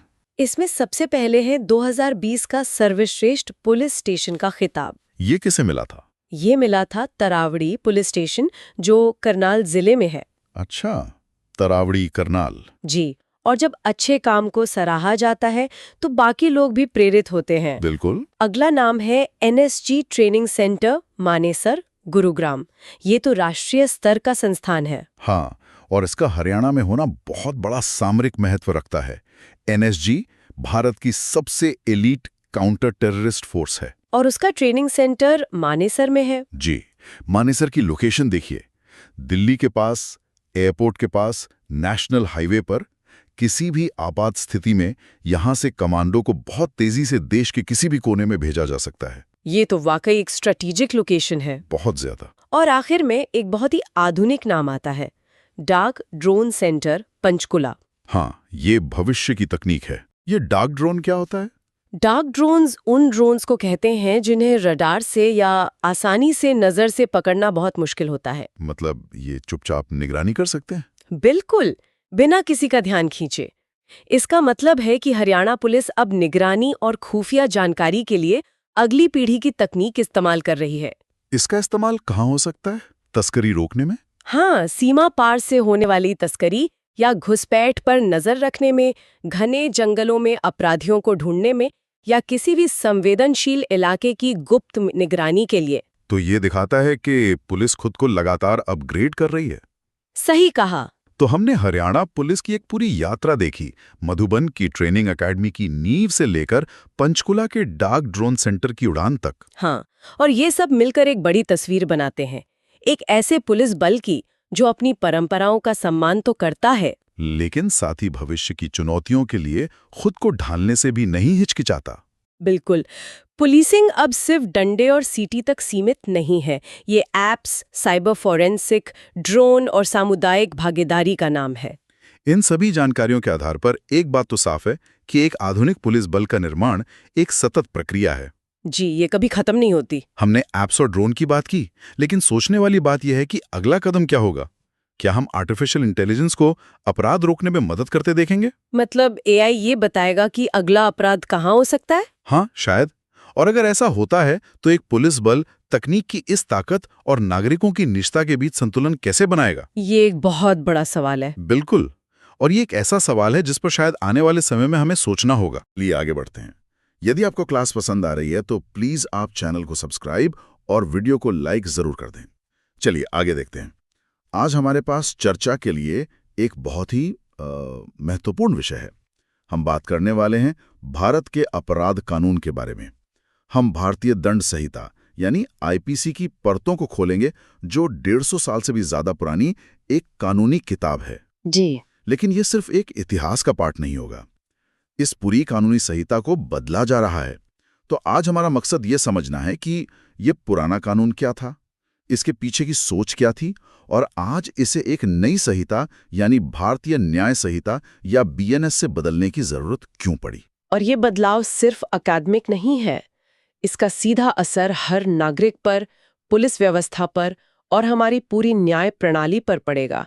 हम असल में एक पूरे कानूनी युग को बदलते हुए देख रहे हैं। सही कहा। आईपीसी सिर्फ कानूनों का एक संग्रह नहीं था, वो औपनिवेशिक भारत की सोच, उसके डर और उसकी प्राथमिकताओं का एक आईना था। अब जब हम बीएनएस की ओर बढ़ रहे हैं तो हम ये देखने की कोशिश कर रहे हैं कि क्या ये नया आईना आज की सच्चाइयों को बेहतर ढंग से दिखाता है। तो चलिए कहानी की शुरुआत से शुरू करते हैं। आईपीसी का जन्म कैसे हुआ? इसके पीछे कौन था? इसके पीछे जो सबसे बड़ा नाम आता है वो है लॉर्ड मेकाले। लॉर्ड मेकाले, जी हाँ, उन्हें फादर ऑफ आईपीसी भी कहा जाता है। वो पहले विधि आयोग मतलब फर्स्ट लॉ कमीशन के अध्यक्ष थे। आप सोचिए 19वीं सदी का भारत, जहां हर रियासत के अपने अलग अलग कानून थे। हाँ बिल्कुल। तो अंग्रेजों को एक यूनिफॉर्म क्रिमिनल कोड की जरूरत थी, एक ऐसा कानून जो पूरे देश पर शासन करने में उनकी मदद करे। बस इसी जरूरत से आईपीसी का जन्म हुआ। और इसके लागू होने के तारीखों में भी मैंने सुना है एक दिलचस्प बात है, ये बना एक साल में और लागू किसी और साल में हुआ। बिल्कुल, ये एक सामान्य प्रक्रिया है। इसे 1860 में अधिनियमित किया गया, मतलब इनैक्ट किया गया, उसे कानून का दर्जा मिल गया। अच्छा। लेकिन इतने बड़े देश में इसे लागू करने के लिए एक व्यवस्था बनाने में समय तो लगता है ना? हाँ, जाहिर है। इसलिए ये 1 जनवरी 1862 को पूरी तरह से लागू हुआ। तो 1860 में बना और 1862 में लागू हुआ। ये दोनों साल परीक्षा के लिहाज से बहुत जरूरी हैं। ठीक है, तो ये थी इसकी बुनियाद। अब आते हैं उस बड़े बदलाव पर जिसके बारे में हम बात कर रहे हैं। पुरानी आईपीसी और नई बीएनएस की संरचना में क्या फर्क है? और ये सिर्फ संख्याओं का खेल तो नहीं होगा? बिल्कुल नहीं। पहली नजर में तो ये सिर्फ संख्याएं ही लगती हैं। पुरानी आईपीसी में 511 धाराएं थीं, मतलब सेक्शंस, और 23 अध्याय थे। 511 धाराएं? जी। और वहीं नई बीएनएस में 358 धाराएं और 20 अध्याय हैं। 358? तो ये तो लगभग 150 धाराओं की सीधी कटौती है। हाँ, बहुत बड़ी कटौती है। इसका मतलब ये तो नहीं कि 150 अपराध अब अपराध ही नहीं रहे। तो फिर हुआ क्या? यहीं पर इस बदलाव के पीछे की सोच समझ में आती है। इसका लक्ष्य था कानूनों को सरल बनाना और उन चीजों को हटाना जो आज के समय में अप्रासंगिक हो चुकी हैं। जैसे पुरानी आईपीसी में ठगी के लिए एक अलग से धारा थी। ये 19वीं सदी में एक बहुत बड़ी समस्या थी। आज वो समस्या उस रूप में मौजूद नहीं है। तो बीएनएस ने ऐसे कई पुराने औपनिवेशिक दौर के कानूनों को हटा दिया है और आज के अपराधों पर ज्यादा ध्यान दिया है। आज के अपराध मतलब जैसे संगठित अपराध या आतंकवाद? बिल्कुल। तो ये सिर्फ कटौती नहीं है, ये प्राथमिकताओं का पुनर्निर्धारण है। ये एक शानदार नजरिया है। ये सिर्फ कानूनों को कम करना नहीं बल्कि उन्हें आधुनिक बनाना है। चलिए अब इस पुराने कोड के दिल में उतरते हैं। किसी भी अपराध को समझने के लिए कानून कुछ बुनियादी चीजों को परिभाषित करता है, जैसे अपराध कौन कर सकता है, इरादे का क्या मतलब है। ये एक बेहतरीन सवाल है क्योंकि यहीं से कानून की नींव रखी जाती है। जैसे धारा 10 व्यक्ति यानी पर्सन को परिभाषित करती है। अब हमें लगता है कि व्यक्ति मतलब सिर्फ इंसान, लेकिन कानून की नजर में व्यक्ति का मतलब कोई कंपनी या संस्था भी हो सकती है। अच्छा, इसीलिए किसी कंपनी पर भी आपराधिक मुकदमा चल सकता है? जी हाँ। इसी तरह धारा 8 लिंग यानी जेंडर को परिभाषित करती है। ये साफ करती है कि कानून पुरुषों और महिलाओं में भेद नहीं करेगा। ये सब कानून के बिल्डिंग ब्लॉक्स हैं। और इन बिल्डिंग ब्लॉक्स में सबसे जरूरी शायद इरादा होता है।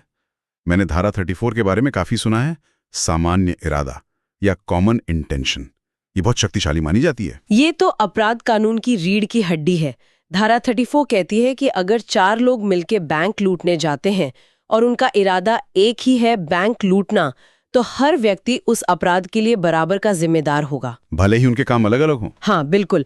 भले ही एक बाहर गाड़ी में इंतजार कर रहा था और उसने गोली नहीं चलाई, तब भी उस पर हत्या का आरोप लग सकता है। अगर ये साबित हो जाए कि वे सब एक सामान्य इरादे से काम कर रहे थे, तो हाँ, कानून ये मानता है कि हर सदस्य उस अपराध के हर पहलू के लिए जिम्मेदार है।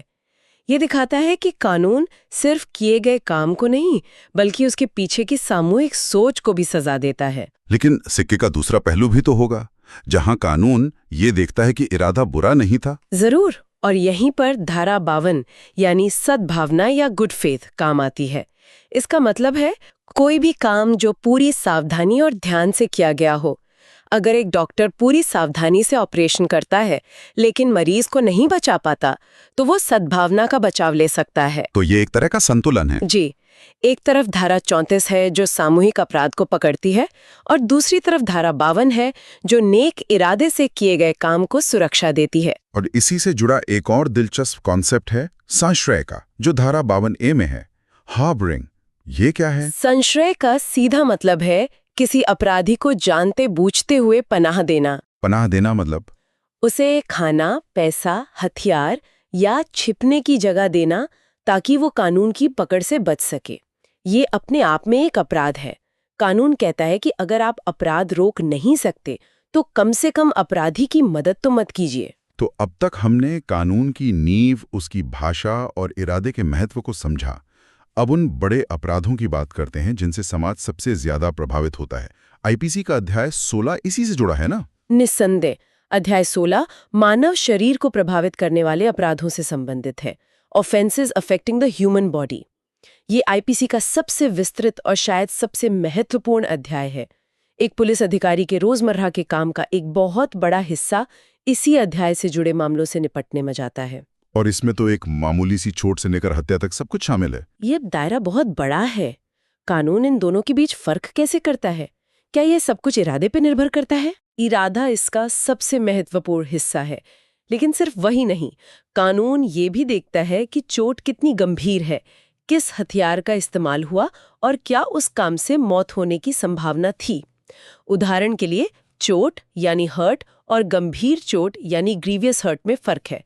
एक थप्पड़ मारना चोट हो सकता है, लेकिन किसी की हड्डी तोड़ देना गंभीर चोट है। और हत्या के मामले में इसी तरह गैर इरादतन हत्या और हत्या के बीच का फर्क लगभग पूरी तरह से इरादे की गंभीरता पर टिका होता है। ये बहुत ही सूक्ष्म अंतर है जिसे समझना कभी-कभी अदालतों के लिए भी एक चुनौती बन जाता है। ठीक है, शरीर के खिलाफ अपराधों के बाद अब उन अपराधों पर आते हैं जो सीधे राज्य या सरकार की सत्ता को चुनौती देते हैं। यहाँ पर आईपीसी के कुछ सबसे विवादित प्रावधान आते हैं। हाँ, और इसकी शुरुआत होती है धारा 120A और 120B से, जो आपराधिक षड्यंत्र यानी क्रिमिनल कॉन्स्पिरेसी के बारे में है। षड्यंत्र। जी, यहाँ दिलचस्प बात यह है कि आपको अपराध करने की जरूरत नहीं है। अगर 2 या 2 से ज्यादा लोग मिलकर किसी गैर कानूनी काम को करने के लिए सिर्फ सहमत हो जाते हैं, तो ये साजिश रचना ही अपने आप में एक अपराध बन जाता है। मतलब सोचना या योजना बनाना भी अपराध हो सकता है। अगर उस योजना पर सहमति बन जाए तो हाँ, कानून अपराध को उसके अंकुरित होने के स्तर पर ही रोकना चाहता है। इसके बाद आती है धारा 121, जो भारत सरकार के खिलाफ युद्ध छेड़ने जैसा गंभीर अपराध है। इसकी सजा क्या है? इसकी सजा मृत्युदंड तक हो सकती है। ये राष्ट्र की संप्रभुता की रक्षा के लिए बनाया गया एक मजबूत प्रावधान है। और फिर आती है वो धारा जो शायद आईपीसी की सबसे ज्यादा चर्चित और विवादित धारा है, धारा 124A, राजद्रोह, सेडिशन। राजद्रोह ये एक ऐसा कानून है जो औपनिवेशिक काल से हमारे साथ है और आज भी इस पर सबसे ज्यादा बहस होती है। धारा 124A कहती है कि अगर कोई व्यक्ति अपने शब्दों से, चाहे वो बोले गए हों या लिखे गए हों या किसी और तरीके से, कानून द्वारा स्थापित सरकार के प्रति घृणा या अवमानना फैलाने की कोशिश करता है, तो वो राजद्रोह का अपराधी है। यहीं पर तो सारा विवाद है। सरकार की आलोचना और सरकार के प्रति घृणा फैलाने में एक बहुत बारीक रेखा है। इस रेखा को कौन तय करता है? और यही $1 मिलियन का सवाल है। सुप्रीम कोर्ट ने कई बार ये साफ करने की कोशिश की है कि सरकार की कितनी भी कठोर आलोचना राजद्रोह नहीं है जब तक कि वो हिंसा न भड़काए। लेकिन इसका इस्तेमाल तो हाँ, लेकिन जमीनी स्तर पर इसका इस्तेमाल अक्सर आलोचकों की आवाज दबाने के लिए किया जाता रहा है। ये कानून हमेशा अभिव्यक्ति की स्वतंत्रता और राष्ट्र की सुरक्षा के बीच के तनाव को दिखाता है। और क्या नई भारतीय न्याय संहिता इस विवाद को सुलझाने की कोई कोशिश करती है? हाँ, और ये बहुत महत्वपूर्ण है। बीएनएस ने राजद्रोह शब्द को हटा दिया है। उसकी जगह एक नई धारा लाई गई है जो भारत की संप्रभुता, एकता और अखंडता को खतरे में डालने वाले कृत्यों पर केंद्रित है। अच्छा, तो शब्दों का चुनाव बदला गया है। जी, इसमें सशस्त्र विद्रोह या विध्वंसक गतिविधियों जैसे शब्दों का इस्तेमाल किया गया है। कोशिश ये है कि कानून को और ज्यादा स्पष्ट और विशिष्ट बनाया जाए ताकि इसकी मनमानी व्याख्या न हो सके। ये सचमुच एक बड़ा वैचारिक बदलाव है। अंत में दंड के एक ऐसे तरीके पर बात करते हैं जो बहुत कठोर माना जाता है, एकांत परिरोध या सॉलिटरी कन्फाइनमेंट। हाँ, धारा 73 और 74 इसके बारे में है। एकांत परिरोध यानी कैदी को पूरी तरह से दुनिया से काटकर अकेले रखना। कानून खुद भी इसे एक बहुत ही कठोर सजा मानता है, इसीलिए इस पर बहुत सख्त सीमाएं लगाई गई हैं। ये सुनकर ही भयानक लगता है। कानून इस शक्ति के दुरुपयोग को कैसे रोकता है? कानून कहता है कि ये सजा एक बार में 14 दिन से ज्यादा नहीं दी जा सकती। सिर्फ 14 दिन? जी, और पूरी सजा के दौरान कुल मिलाकर 3 महीने से ज्यादा नहीं हो सकती। साथ ही 2 बार एकांत कारावास के बीच में उतना ही अंतराल होना चाहिए। ये नियम मानवाधिकारों को ध्यान में रखकर बनाए गए हैं। तो आज हमने भारतीय दंड संहिता की 150 साल पुरानी विरासत को समझा, लॉर्ड मैकाले के दौर से लेकर आज के भारत तक, जहां इसे बदला जा रहा है। हमने देखा कि कैसे ये सिर्फ कानूनों का एक दस्तावेज नहीं, बल्कि समाज और राज्य के बदलते रिश्ते की कहानी है। बिल्कुल, हमने इसकी संरचना, बीएनएस के साथ उसके अंतर और उसके पीछे की सोच को समझने की कोशिश की। हमने धारा 34 जैसे मूलभूत सिद्धांतों से लेकर धारा 124A जैसे विवादास्पद कानूनों तक की यात्रा की। ये स्पष्ट है कि कानून स्थिर नहीं होता, वो समाज के साथ साथ विकसित होता है और बदलता है। और आज की चर्चा के बाद श्रोताओं के लिए सोचने का एक बिंदु छोड़ते हैं। जब भारतीय न्याय संहिता पूरी तरह से लागू हो जाएगी, तो इसका सबसे बड़ा असर किस पर पड़ेगा?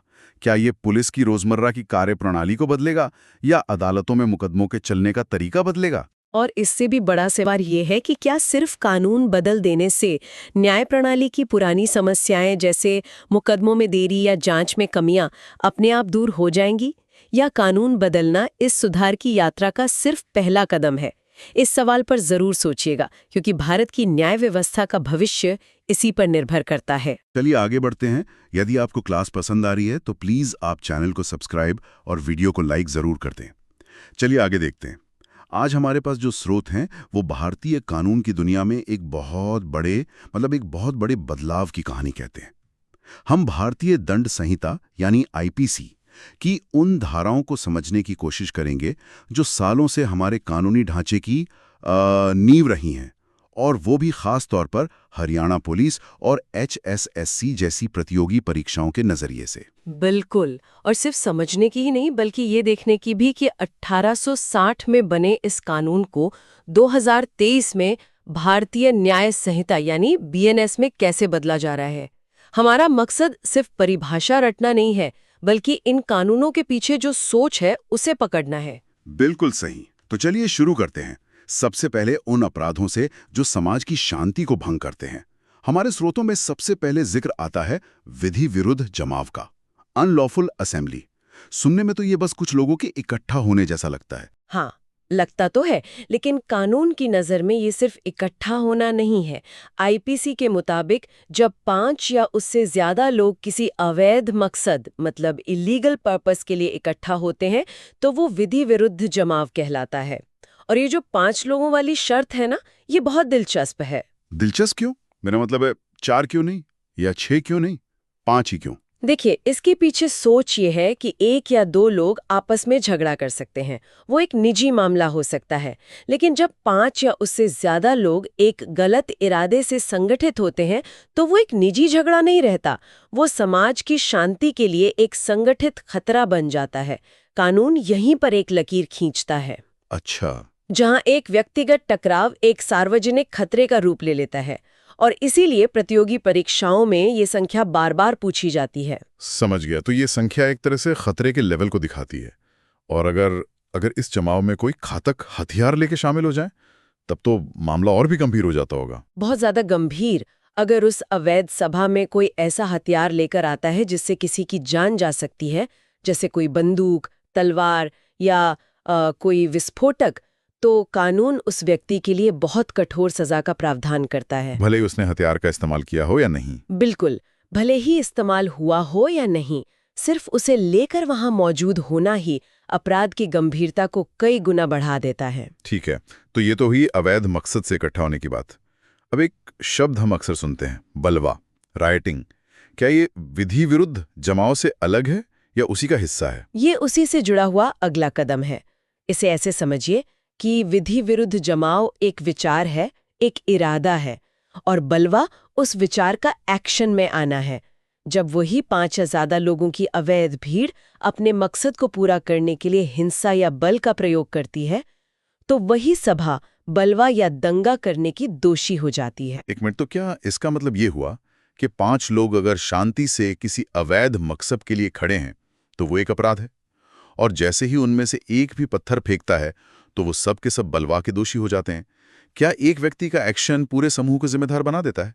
एक हद तक हाँ, कानून कॉमन ऑब्जेक्ट या साझा उद्देश्य के सिद्धांत पर काम करता है।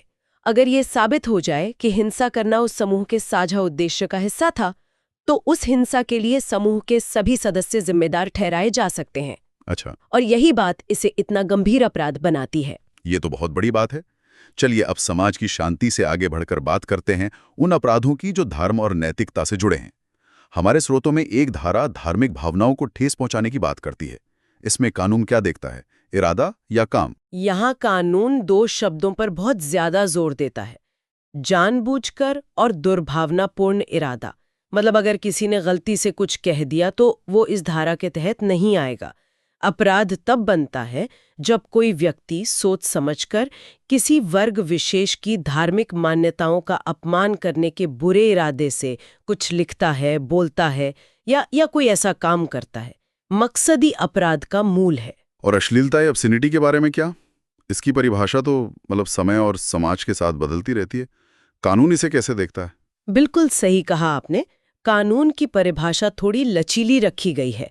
ये कहता है कि कोई भी ऐसा काम जो सार्वजनिक स्थान पर किया जाए और जिसे देखकर आम लोगों को घृणा या परेशानी हो, वो अश्लीलता की श्रेणी में आता है। इसमें अश्लील किताबें बेचना या सार्वजनिक जगहों पर ऐसे गाने गाना भी शामिल है। इसका मुख्य उद्देश्य सार्वजनिक शिष्टाचार बनाए रखना है। तो हमने देखा कि कानून समाज में बड़े पैमाने पे शांति कैसे बनाए रखता है। लेकिन शांति का क्या फायदा अगर इंसान खुद ही सुरक्षित ना हो? इसलिए कानून का एक बहुत बड़ा और संवेदनशील हिस्सा मानव शरीर को सीधे तौर पर प्रभावित करने वाले अपराधों से जुड़ा है। और यहीं पर कानून की सबसे बारीकियां सामने आती हैं। जैसे आपराधिक मानववध कल्पेबल होमिसाइड और हत्या मर्डर। सुनने में दोनों एक जैसे लगते हैं, लेकिन इनमें एक बहुत ही सूक्ष्म अंतर है। हाँ, हमारे स्रोत भी कहते हैं कि ये एक सूक्ष्म बिंदु है, लेकिन उसे समझाते नहीं है। तो वो सूक्ष्म बिंदु आखिर है क्या? क्या वो सिर्फ इरादे का फर्क है? बिल्कुल। इसे एक उदाहरण से समझिए।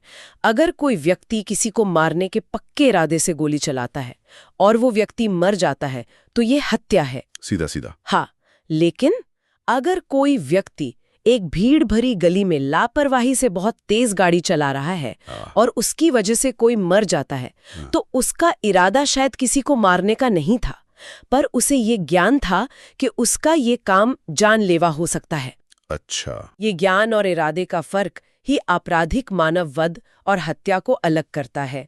नए बीएनएस में भी इस अंतर को बनाए रखा गया है। ठीक है। तो एक में मारने का इरादा है और दूसरे में ये जानते हुए खतरनाक काम करना कि इससे मौत हो सकती है। इसी से जुड़ा एक और कह सकते हैं अजीब सा कानून था आईपीसी में, आत्महत्या का प्रयास। क्या खुद की जान लेने की कोशिश करना भी अपराध था? हाँ, आईपीसी के तहत ये एक अपराध था। इसके पीछे की सोच ये थी कि जीवन राज्य की संपत्ति है और किसी को उसे खत्म करने का अधिकार नहीं। लेकिन इस पर बहुत बहस हुई है। आलोचकों का कहना था कि जो व्यक्ति पहले से ही मानसिक पीड़ा में है, उसे सजा देना अमानवीय है। सही बात है। इसी वजह से नए भारतीय न्याय संहिता बीएनएस में इस धारा को अपराध की श्रेणी से हटा दिया गया है, जो एक बड़ा और प्रगतिशील बदलाव है। ये वाकई एक जरूरी बदलाव है। अब शरीर पर होने वाले हमलों की बात करें तो चोट और गंभीर चोट में क्या फर्क है? ये चोट की गंभीरता पर निर्भर करता है। मान लीजिए किसी को थप्पड़ मारा जिससे थोड़ी देर दर्द हुआ, ये चोट यानी हर्ट है। लेकिन अगर उस हमले में किसी की हड्डी टूट जाए, आंख की रोशनी चली जाए या कोई ऐसा नुकसान हो जिससे व्यक्ति 20 दिन तक बिस्तर से ना उठ पाए, तो कानून उसे गंभीर चोट यानी ग्रीवियस हर्ट मानता है। और स्वाभाविक रूप से गंभीर चोट के लिए सजा भी ज्यादा गंभीर होती है। अब उस हिस्से पर आते हैं जिससे हमारे स्रोतों में परीक्षाओं के लिए सबसे महत्वपूर्ण बताया गया है, महिलाओं की सुरक्षा से संबंधित धाराएं। शुरुआत करते हैं लज्जा भंग करना या आउटरेजिंग मॉडेस्टी से। इसका कानूनी मतलब क्या है? इसका मतलब सिर्फ शारीरिक हमला नहीं है। जब कोई व्यक्ति किसी महिला पर आपराधिक बल का प्रयोग इस इरादे से करता है कि उसकी गरिमा और लज्जा को ठेस पहुंचे, तो ये अपराध बनता है। यहाँ फिर से अपराधी का इरादा सबसे महत्वपूर्ण है। ये महिला की गरिमा पर सीधा हमला माना जाता है। और यौन उत्पीड़न या सेक्सुअल हैरेसमेंट आईपीसी में से कब और क्यों जोड़ा गया? शोधन के बाद और ज्यादा स्पष्ट रूप से परिभाषित किया गया है। इसमें कई चीजें शामिल हैं, जैसे अनवांटेड सेक्सुअल एडवांसेस यानी अवांछित यौन प्रस्ताव रखना, यौन संबंध बनाने की मांग करना, अश्लील टिप्पणियां करना या किसी महिला को उसकी मर्जी के खिलाफ पोर्नोग्राफी दिखाना, ये सब इसमें आता है। आज के डिजिटल युग में तो अपराध के तरीके भी बदल गए हैं। 2 नए तरह के अपराधों का जिक्र है, दृश्य रीतिकता वॉयरिज्म और पीछा करना स्टॉकिंग। क्या ये कानून टेक्नोलॉजी के आने के बाद बने? बिल्कुल। ये दोनों अपराध दिखाते हैं कि कानून कैसे समाज और टेक्नोलॉजी के साथ विकसित होता है। वॉयरिज्म का मतलब है किसी महिला को उसकी निजी क्रियाओं के दौरान, जैसे कपड़े बदलते समय, गुप्त रूप से देखना या उसकी तस्वीर लेना जहां उसे निजता की उम्मीद हो। ये तो सीधे सीधे प्राइवेसी का उल्लंघन है। बिल्कुल। और स्टॉकिंग यानी पीछा करना भी उतना ही गंभीर है। मुझे हमेशा लगता था कि स्टॉकिंग सिर्फ फिल्मों में होता है, लेकिन कानून इसे एक अलग अपराध मानता है। और ये बहुत जरूरी था।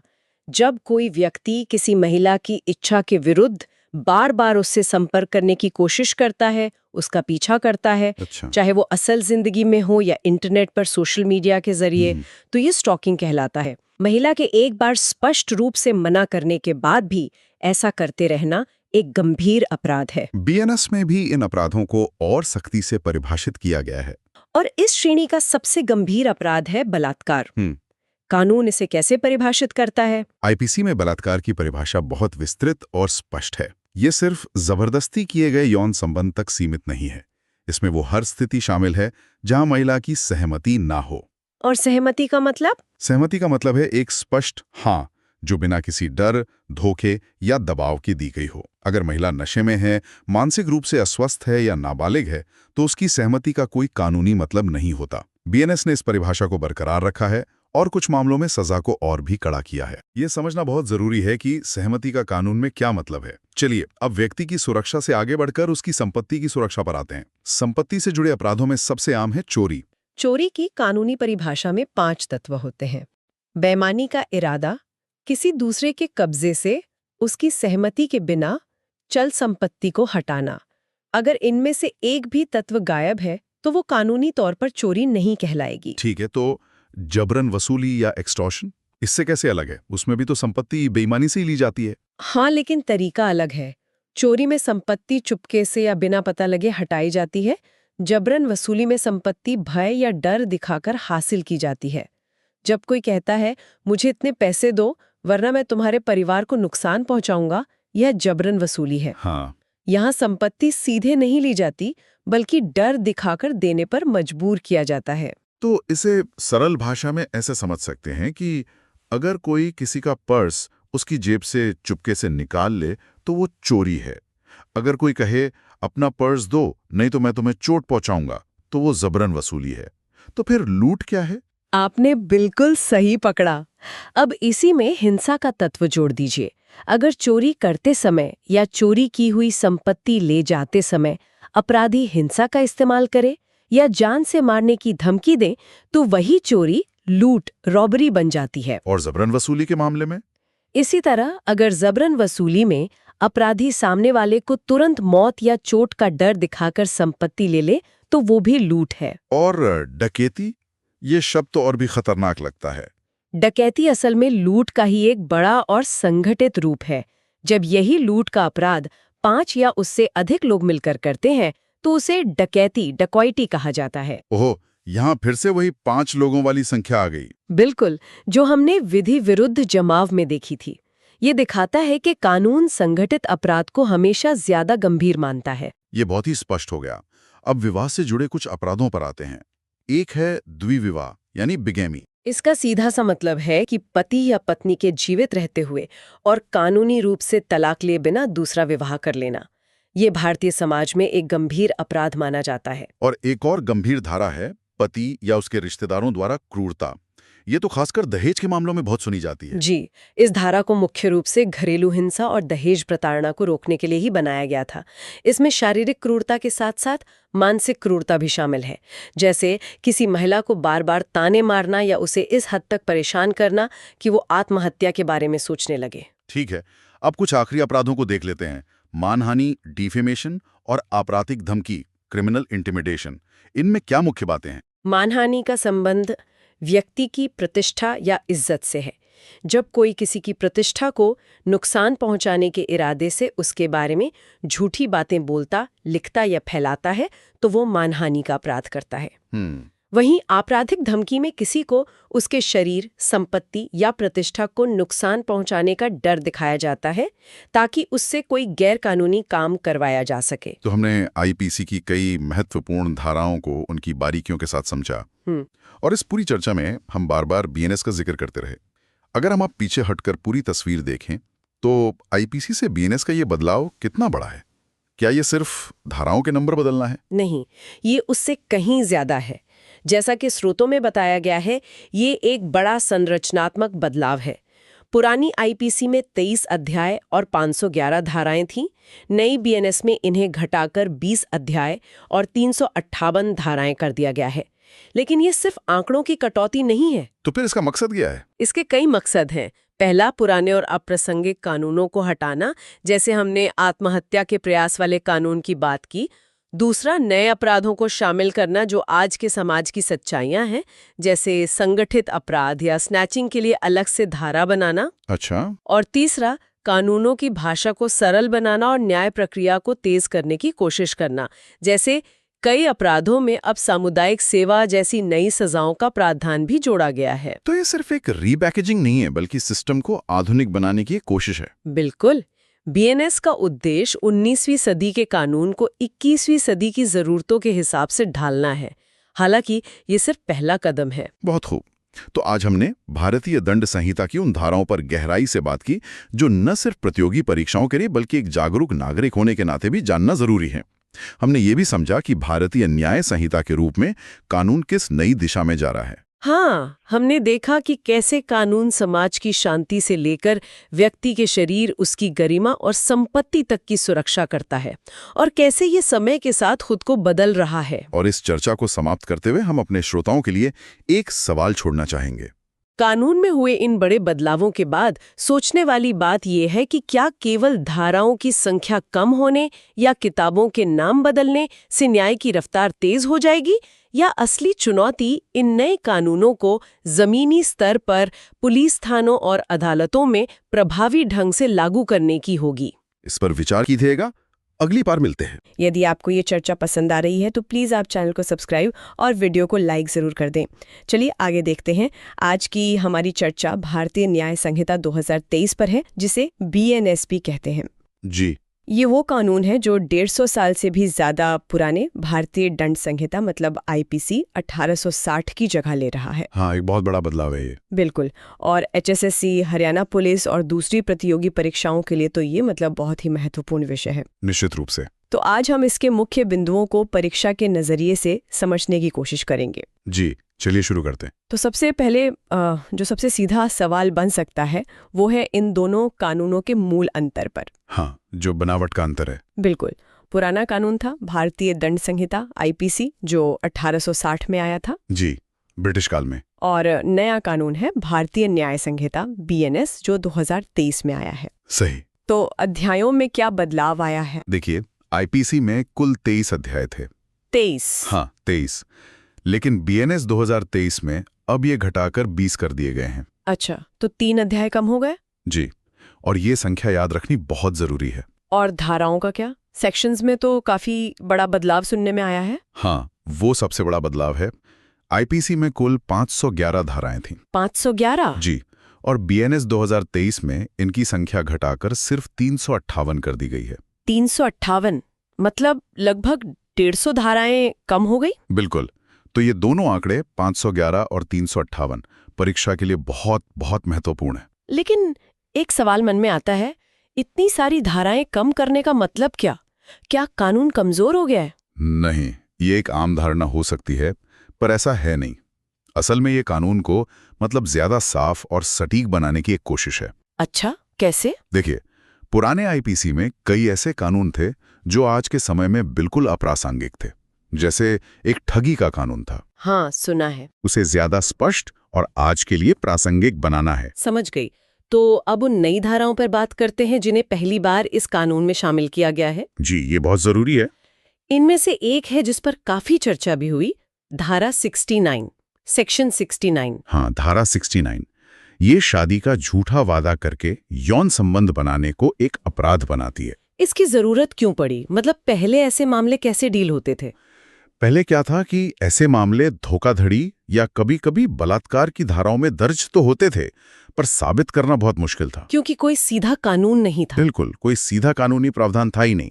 तो ये धारा उस कानूनी खालीपन को भरती है। और इसके लिए सजा का भी प्रावधान है। जी, 10 साल तक की कैद और जुर्माना। 10 साल? ये तो काफी सख्त सजा है। हाँ, सजा काफी सख्त रखी गई है ताकि इसका एक निवारक असर हो। ये तो हुई एक बात। अब एक और बहुत ही गंभीर विषय पर आते हैं जिसे इस कानून में पहली बार परिभाषित किया गया है, मॉब लिंचिंग। जी, मॉब लिंचिंग, ये शब्द हम सबने सुना है, लेकिन अब BNS ने इसे एक अलग और गंभीर अपराध के रूप में परिभाषित किया है। तो कानून की नजर में मॉब लिंचिंग क्या है? इसके अनुसार जब 5 या उससे ज्यादा लोगों की भीड़ धर्म, जाति, समुदाय या ऐसी किसी और वजह से किसी की हत्या कर देती है तो उसे मॉब लिंचिंग माना जाएगा। 5 या उससे ज्यादा लोग। ये संख्या महत्वपूर्ण है। जी, ये संख्या बहुत महत्वपूर्ण है। लेकिन हत्या के लिए तो पहले से IPC 302 थी जिसमें मौत की सजा तक है, तो फिर अलग से इस कानून की क्या जरूरत थी? ये सवाल बहुत अच्छा है। देखिए, धारा 302 एक व्यक्ति द्वारा की गई हत्या के लिए है। मॉब लिंचिंग की जो प्रकृति है वो अलग है। वो कैसे? ये किसी एक व्यक्ति का गुस्सा नहीं है, ये एक भीड़ की संगठित नफरत है।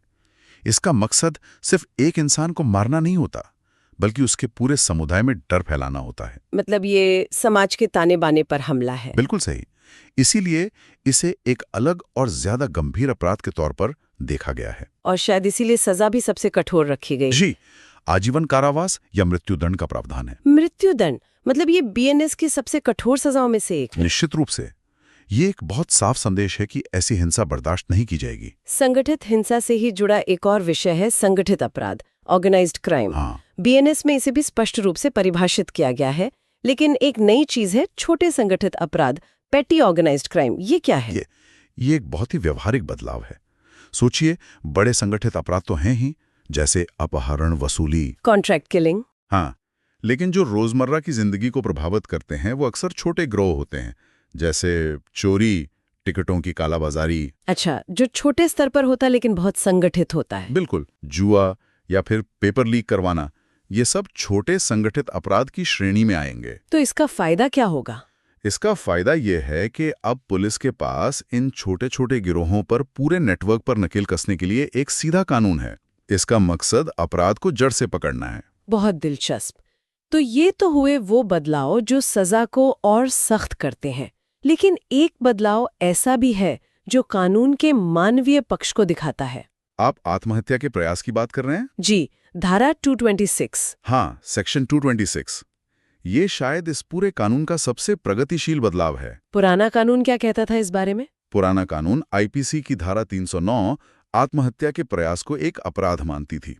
सोचिए, जो व्यक्ति पहले से ही इतनी मानसिक पीड़ा में है, कानून उसे मदद देने की बजाय अपराधी बना रहा था। तो अब क्या इसे अपराध की श्रेणी से हटा दिया गया है? पूरी तरह नहीं, और यही इसकी बारीकी है। बीएनएस 226 का मुख्य उद्देश्य सजा देना नहीं, बल्कि रोकना है। बिल्कुल, इसका उद्देश्य निवारक है। ये प्रावधान पुलिस को अधिकार देता है कि वो ऐसे व्यक्ति को खुद को नुकसान पहुंचाने से रोकें। मतलब अब पहली जिम्मेदारी जान बचाना है। जी, जान बचाना और उस व्यक्ति को मदद पहुंचाना। लेकिन फिर भी इसमें 1 साल तक की कैद या जुर्माने का प्रावधान क्यों है? ये थोड़ा विरोधाभासी नहीं है? हाँ, ये लगता तो है, लेकिन इसके पीछे की सोच शायद ये है कि कोई इसका दुरुपयोग न करे। जैसे कोई ब्लैकमेल करने के लिए या सरकारी काम में बाधा डालने के लिए आत्महत्या की धमकी दे, तो शायद उस दुरुपयोग को रोकने के लिए ये प्रावधान रखा गया है। समझ गए। मतलब कानून का मूल भाव पूरी तरह बदल गया है। बिल्कुल, अब यह मानसिक स्वास्थ्य को एक मेडिकल स्थिति की तरह देखता है, अपराध की तरह नहीं। तो आज हमने भारतीय न्याय संहिता 2023 के कुछ सबसे महत्वपूर्ण बदलावों को समझा। जी, और ये सिर्फ धाराओं का फेरबदल नहीं है। नहीं, ये पूरी सोच में एक बदलाव है। हमने देखा कि कैसे अध्यायों और धाराओं की संख्या बदली है। आईपीसी के 23 अध्याय और 511 धाराओं की जगह अब बीएनएस में 20 अध्याय और 318 धाराएं हैं। बिल्कुल, ये आंकड़े तो परीक्षा के लिए याद रखने ही हैं। हाँ, और हमने धारा 69, मॉब लिंचिंग, संगठित अपराध जैसे नए प्रावधानों पर भी विस्तार से बात की। और धारा 226, जिसमें कानून का एक मानवीय चेहरा दिखता है। सही कहा। तो जो छात्र छात्राएं परीक्षा की तैयारी कर रहे हैं, उनके लिए इन सभी तथ्यों, धाराओं और सजा की अवधि को याद रखना बहुत जरूरी है। लेकिन मैं कहूंगी कि उससे भी ज्यादा जरूरी है इन बदलावों के पीछे की सोच को समझना। सही बात है। ये समझना कि कानून समाज का आईना होता है और ये नया आईना एक नए भारत की तस्वीर दिखाने की कोशिश कर रहा है। तो एक आखिरी विचार के साथ इसे समाप्त करते हैं। ये नए कानूनी बदलाव तो आ गए हैं, लेकिन इनका भारतीय समाज और कानून व्यवस्था पर क्या दूरगामी प्रभाव पड़ेगा? हाँ, ये सबसे बड़ा सवाल है। क्या ये बदलाव न्याय प्रक्रिया को तेज और बेहतर बनाएंगे, या इनके क्रियान्वयन में नई चुनौतियां सामने आएंगी? ये एक ऐसा सवाल है जिस पर हम सभी को विचार करना चाहिए। तो ये थी हरियाणा पुलिस से जुड़ी सारी महत्वपूर्ण और अपडेटेड जानकारी। मुझे लगता है हमारे सुनने वालों के लिए ये बहुत काम की होगी। उम्मीद तो यही है। बस एक दो बार इसे रिवाइज कर लेंगे तो सारे तथ्य दिमाग में बैठ जाएंगे। जाते जाते एक सवाल छोड़ जाती हूँ। हमने देखा कि कैसे शहरीकरण ने पुलिस के ढांचे को बदला।